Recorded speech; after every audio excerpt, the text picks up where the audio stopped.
Hey guys, DanHeilman here, back with another Awaken Chaos Era video. Today, I'm going to go through some of the content I missed. So I was on vacation for a week, so I want to go through the two new units we got, and I want to go through the, whatever this thing's called in the Proving Gate, the Lost Sanctuary stuff here.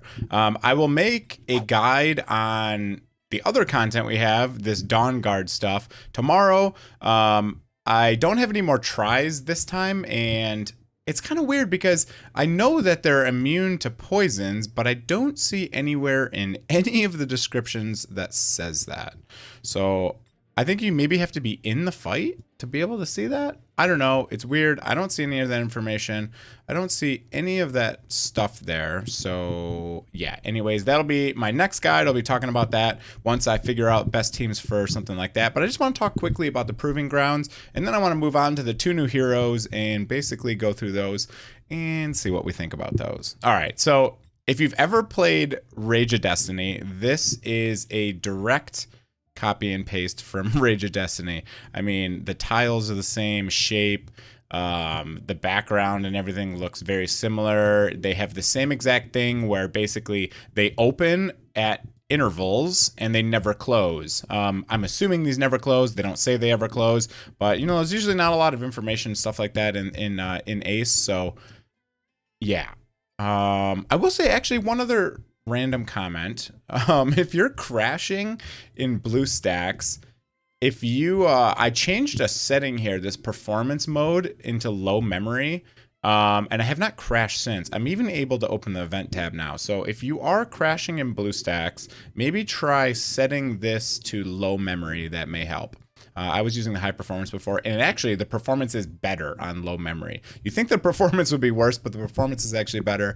I guess that means there's something with the memory loss there, but yeah, I would try that. Anyways, sorry, random sidebar, just because I know there's been a lot of people crashing a lot recently. Okay, so if you come in here, basically, you know, you have some of these that are like some laser beams and some other stuff like that you need to basically get around. They even have the same caves from Rage of Destiny. They even look identical to the Rage of Destiny caves. You know, all these different things look basically the same, but basically free rewards. Go in here, do these things, kind of similar. You get artifacts just like everything else.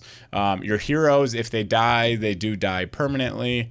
There's some like resurrection stones and stuff like that in some of these maps. So basically when you get some time, go through and do these free rewards. And it sounds like they're opening one every week. I don't know what else they're going to be coming out with, and I'm assuming that these never close.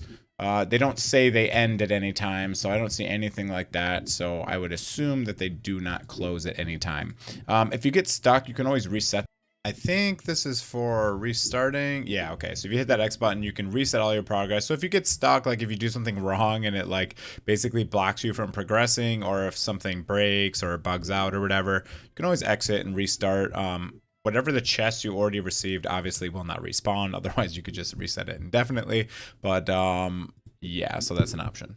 Now, let's talk about the new units. I actually have one of the new units that I am going to work on building. I have him skilled up now. I just need to farm glyphs on him and level him up a little bit. And I will make kind of a guide on Batchy Lard. What a weird name. I'll make a guide on him. I'll try him out. I don't have a lot of promise for this guy here, but yeah, his kit's kind of odd, honestly. So this ability, it's kind of hard to say what it actually does. It looks like it hits twice and then maybe 4 additional times if there's negative effects on the target. Yeah, so that's that. Ender's Spear, which it's, you know, it's weird because it says he has this lightning throw combo attack, right? And then it doesn't tell you what the lightning throw is. If you click all his abilities, it doesn't actually show you what the lightning throw is, which is fine. I guess it just means he's got 2 more attacks, but it doesn't say the damage of the combo attack. Is the combo attack 40%? Is it 140%? I don't know. The tooltips need work as always. With this game, the translations are just a little bit off. Not quite sure what that does. He also has defense down. He also has ignites, you know, more ignites. He's got a lot of ignites. So he would be a good person to pair with someone like Asrina. Also has this kind of interesting ability, damage reduction when taking counterattack damage. So I feel like that's not really that useful because you really don't get counterattacked a lot. I guess in PvP this may be useful against someone like maybe Light Zac, but he's also a multi-hitter, so you kind of don't want to hit Zac with a multi-hit. I don't know, kind of a weird kit, kind of all over the place. I'm gonna build him out just to see how he is because I pulled him. Let's look at the Ascensions just to see. He's an A5 Ascension too, which is just so terrible. Like, I don't understand why some of the legendaries are A5 and then some are A2. I feel like everyone should just be an A2 Ascension, but anyways, that's that. He has let me go to the index now because we're gonna look at dark ass Rena. Oh my god, can't talk. And I just want to check his fully ascended attack out. 1400. Okay, so it's not super high. I think the highest is like 1600 something, so it's actually kind of low for the S tier. Who has really high attack? Oh, Dark Nick I think is the highest attack. Yeah, see, 1611, and he's only 1400. So Dark Nick has the highest attack of any of the legendaries that I'm pretty sure without looking through all of them. But anyways, that's him. Let's look at Dark Dragon Asrina. By far the coolest looking hero, in my opinion, in the entire game. I mean, look at how sweet she is. Oh my god, I want her so bad. So cool looking.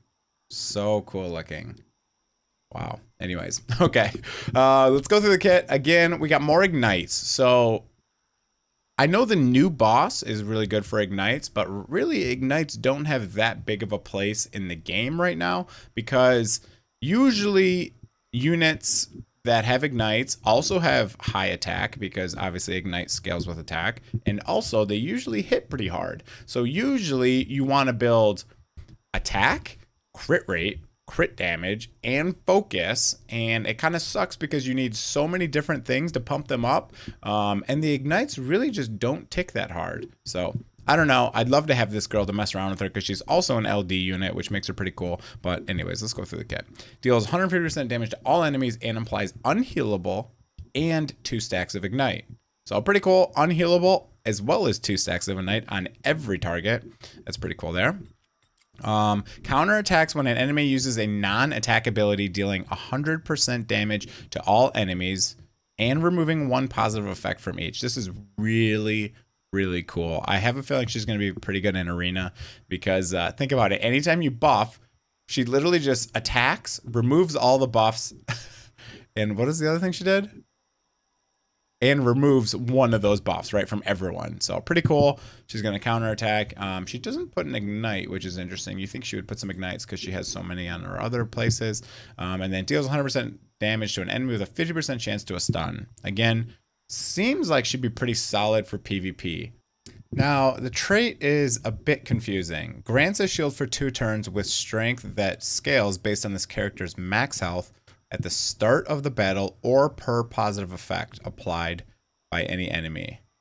Does this mean every time someone buffs or the start of the battle, she gets a shield for 2 turns? It has no cooldown either. Grants shield for 2 turns. I don't know why this is different. One shows a dragon, one shows her. Does she have a pet? I don't know. That's really odd. Immediately reduces target's crit resistance by 30. Yeah, I think she's gonna definitely be a PvP unit here. Pretty cool. Seems interesting. So she's getting a lot of shields and she takes reduced crit damage, which is kind of cool.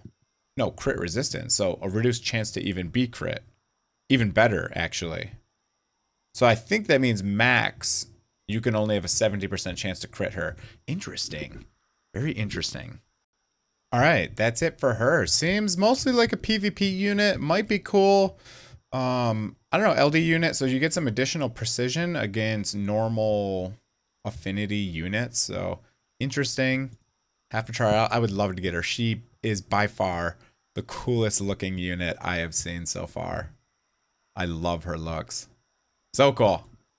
All right, that's it for the video. Hope you guys enjoyed it. I wanted to go through the 2 new units, and I wanted to go through the 1 bit of content I missed. Again, I will make a video on the other new content once I figure it out and have some extra tries. I tried it earlier today and didn't record any of it, so yeah, that's it for the video. If you enjoyed it, hit that like button, sub to the channel if you're not already. And yeah, comment below. Let me know what you guys think about these 2 new units. Which ones do you have? Which ones do you like? Does anyone have this girl and tried her out at all in PvE content? She seems like she'd be pretty solid for PvP, but I wonder if anyone's using her, if she hits hard, etc. Comment below, guys, and have a great day. See ya.